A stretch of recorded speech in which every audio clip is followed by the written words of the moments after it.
अहिलेको सुन तस्करीको घटनाको छानबिन अनुसन्धानलाई निष्कर्षमा पुर्याएर दोषी अपराधी तस्करहरूलाई हर हालतमा कारबाहीको प्रक्रियामा ल्याउनु पहिलो कार्यभार हो।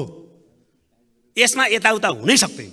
संसदीय समिति बनाएको नि हेर्यौँ हामीले सुनकाण्डमा, त्यसको प्रतिवेदनको कुनै कार्यान्वयन भएन, त्यो निरर्थक भएर सिध्यो।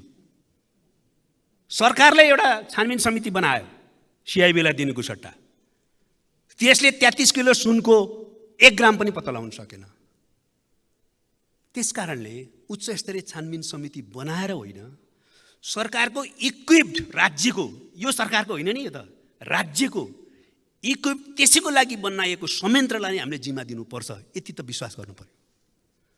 त्यो चाहिँ हुँदै जाँदा अहिले 60 दिन हो सङ्गठित अपराधको निम्ति।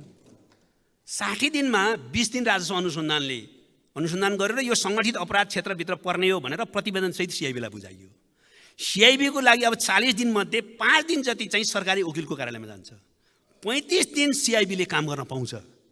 त्यति काम गर्दा उसले पहिचान गर्छ दोषीहरूलाई, यसको नेक्ससलाई र कारबाहीको दायरामा ल्याउन सक्छ भन्ने हामीलाई विश्वास छ।